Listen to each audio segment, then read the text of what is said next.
no, na ngayon pinangalanan na ang kanilang magiging head coach, no, sa ating magiging program. At alam naman po natin na kung sino man ang magiging head coach dyan, siya na rin po. Hi! Welcome back po dito sa Day Enrica YouTube channel. At mabilisan lamang po, of course, tayo po magko-komento, magbibigay ng reaction. This time, sports naman po tayo. Ayan, ang dami na nating topic. May politics, Pinoy OFW, at ngayon, sports naman po, of course, dahil mahilig po tayo dyan, particularly sa mundo ng basketball. Ayan. Well, mabilisan, 2 topics po, no? Unahin na po natin ang unang pagkapanalo ng SGA Philippines, ano po, na of course, pinangunahan ni former NBA All-Star na si Dwight Howard. At nakita nyo naman, nag-ala Shaquille O'Neal na halos gibain ang court, ano po, ang backboard ng kanyang isinilampak, no, ang bola dyan. At pansamantalang tumigil ang laro. At of course, nagpakitang gilas dyan yung former NBA player din po, nakasama niya na si Andre Robertson, no. At ngunit kapansin-pansin po yung hindi kondisyon, no, na pangangatawan talaga nito ni Andre Blatch, no, dahilan siguro ng mga numerous missed shots niya, ano po. At nevertheless, at ang buong koponan naman ay nagpasiklab at expected na sila po ay nanalo, no? At it's a blowout win para po sa kanilang unang laban dyan po sa Dubai Invitational Cup, ano po. Naasahan natin sila magkakampiyon dyan, ano? Biruin nyo, is a team that consists of former NBA players. Andre Blatch is a former NBA player din po bago sumabak sa Gilas Pilipinas. Siya po yung naglaro, no? Huling naglaro diyan sa Brooklyn Nets, no? Kaya nagulat ako eh.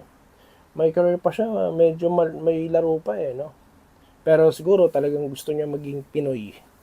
Ayan, at nakita niyo naman ang support ng mga OFW natin dyan sa Dubai, dyan po kay Kuya Dre. Bagamat siya'y nagbimintis, nakita niyo naman ang support. So, yan po ang malamang na nararamdaman na ngayon ni Dwight Howard. Ayun, kaya siguro lalong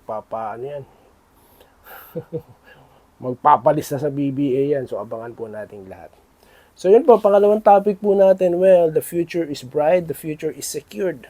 Para naman po sa ating Gilas Pilipinas, no, na ngayon, pinangalanan na ang kanilang magiging head coach, no, sa ating magiging program. At alam naman po natin na kung sino man ang magiging head coach dyan, siya na rin po, no, ang magtitimon ng buong koponan. Ano po, magmamanage, maghahanap ng mga players, ano po. Speaking of players, of course, pangalanan muna natin yung coach. Yan po ay si Coach Tim Cone. Ayan, alam naman po natin ang kanyang resume, ano po. Siya lang naman po ang nagbalik ng ginto, no,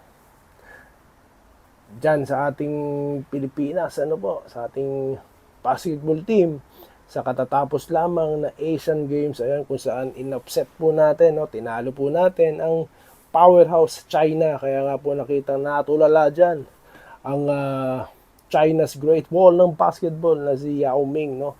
Talagang di nila akalain na nangyari dyan. Of course, siyempre, pinangunahan niya ng ating Justin Brownlee, ano po, and the rest of the Gilas. At yun nga, kita naman natin ng pagtitimon, ang coaching style, no, and plays. At yan na nga po ay si Coach Tim Cone. Ngayon, sino ang magiging players? Ayan po ang ating aabangan, katulad ng ating ginawang marathon, monitoring, ano po. Simula ng binuo ang koponan, nag-training at nakalipad papuntang sinubaybayan po natin yan. So yan din po ang ating gagawin, no, sa papalapit na na mga competitions na lalokohan po ng ating Gilas Pilipinas. Ayan, so congratulations po, no, sa ating lahat, of course. And dito po kay Coach Tim Cone, bagamat hindi natin inaasahan yan dahil siya po ay nagsalita daw, no, na mas gusto niya pang maging head coach, no, kasi nga po it's a lot of dedication po ang kailangan dyan, no.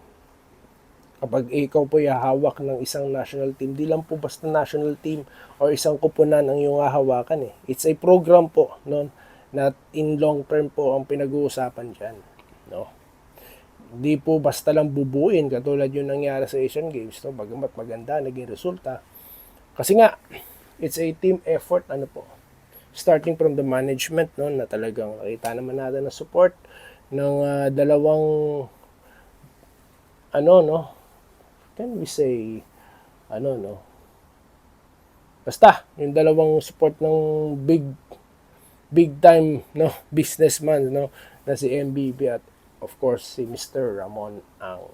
So yun lamang po ang ating update ngayon. Mabilisan lang ano po ang ating comment reaction dito po sa mga nangyayari, no, diyan po sa mundo ng basketball, kung saan yan po ang ating paborito, no. At maraming salamat po, no, sa inyong panonood, sa mga nagpapa-shoutout. Well, maraming salamat talaga sa inyong panonood. At magkita-kita po tayo sa mga susunod na video content dito lamang sa Day Enrica YouTube channel. Magandang araw po sa inyong lahat.